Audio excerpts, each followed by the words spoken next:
আমার এক সহকর্মীর প্রশ্নটাই উত্তর দিই। বাংলাদেশে স্ট্রোক বাড়ছে, এটার কারণ কি, বা কাদের বাড়ছে, কেন বাড়ছে? এটা সত্যি বাংলাদেশে স্ট্রোক বাড়ছে, সারা ওয়ার্ল্ডে হয়তো বাড়ছে, কিন্তু আমাদের বাড়াটা চোখে পড়ছে। আর একটা এমনি পরিসংখ্যান তো বলেই, young age stroke exponentially third world কান্ট্রিতেই বাড়ছে। ফার্স্ট ওয়ার্ল্ড কান্ট্রিতে ইয়াং এজ স্ট্রোক কমে যাচ্ছে।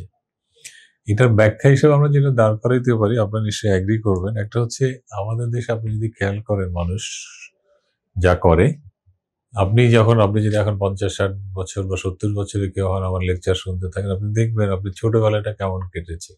আপনি কখনো বসে থাকেন নাই, আপনি খেলাধুলা করেছেন, কাজ করেছেন, যা খুশি চাই করেছেন, যা খুশি তাই খেয়েছেন, অসুবিধা নেই। আপনি খাইলেন, বার্ন করলেন, সমস্যা নেই।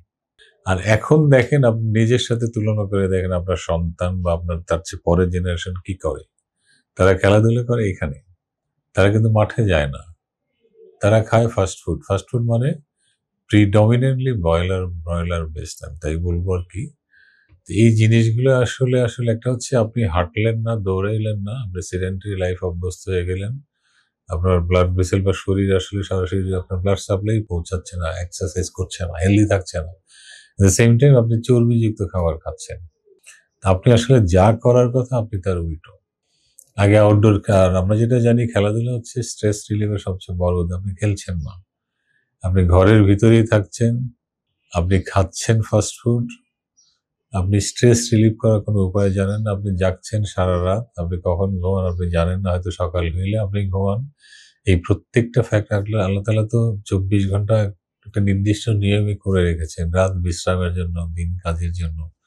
আমরা আসলে এই চক্রটা ব্রেক করে দিয়েছি। আমার মনে হয় আমাদের সবার ভাবা উচিত, এটা আসলে দায়টা আমাদের গার্জিয়ান হিসেবে, বাচ্চাদের না।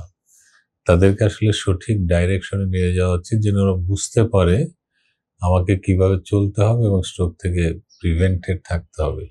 স্ট্রোকের বিষয়ে পুরনো গল্পই আসলে আমরা জানি।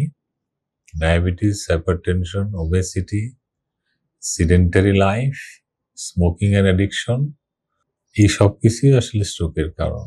আপনি দেখেন, আপনি এক্সারসাইজ করেন না, এর উত্তর যা।